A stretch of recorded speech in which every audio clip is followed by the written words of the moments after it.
šta je ovo?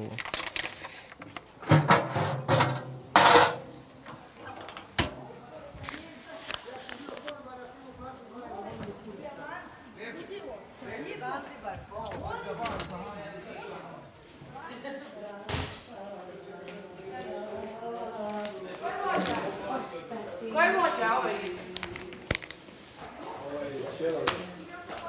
Globus vozi autobus.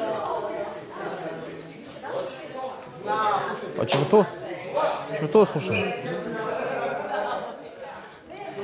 Kuda idu ostali? Da li se ponekad... Gdje je moća ovaj? Biti je rekao. Gdje je moća ovaj? U 4 ću da ubacim sve. Da li mogu?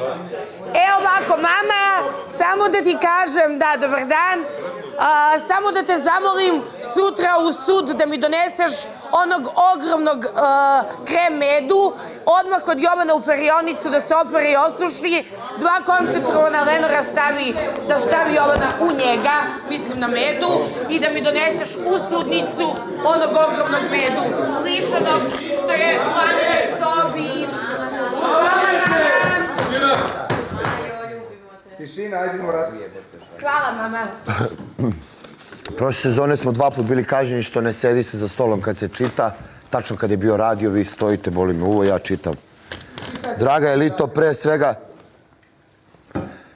šaljemo dnevnice Filipu i Boris za prošlonedeljni radio Amneziju, a sada je vreme da počne današnja emisija na radio Amnezija. Jedva čekamo da čujemo šta su pripremili Bora i Filip.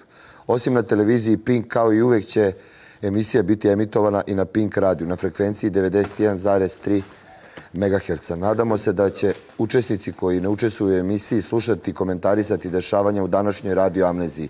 Pozdrav, veliki šef.